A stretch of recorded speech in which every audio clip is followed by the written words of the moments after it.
আসসালামু আলাইকুম। আমাদের পেশেন্টের আজকে ট্রান্সপ্লান্টে 12তম দিন 2000 গ্রাফট। আমাদের এইখানে অনেকেই প্রশ্ন করে থাকেন যে যেখান থেকে চুল তুলে নেওয়া হয় সেই জায়গাটা কি খালি হয়ে যায় কিনা।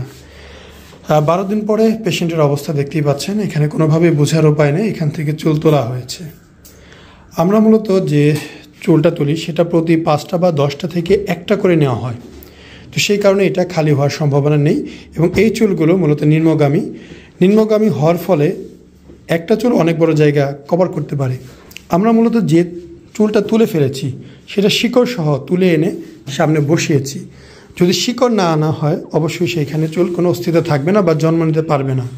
যেহেতু এই চুলটা পেছন থেকে এইখানে আনা হয়েছে, এর অস্তিত্ব পেছনে নেই, কিন্তু পেছনে যতটুকু চুল আছে আপনি যদি ন্যাড়া না হয়ে যান তাহলে এইখানে খালি আছে বা চুল নেওয়া হয়েছে কোনোভাবেই বোঝার উপায় নেই। আজকে 12 দিন আপনারা আগের ভিডিও দেখেছেন, সেখানেও দেখানো হয়েছিল কিভাবে কি হচ্ছে প্রতিদিনের রেজাল্ট। তো 12 দিনের অবস্থা এরকম।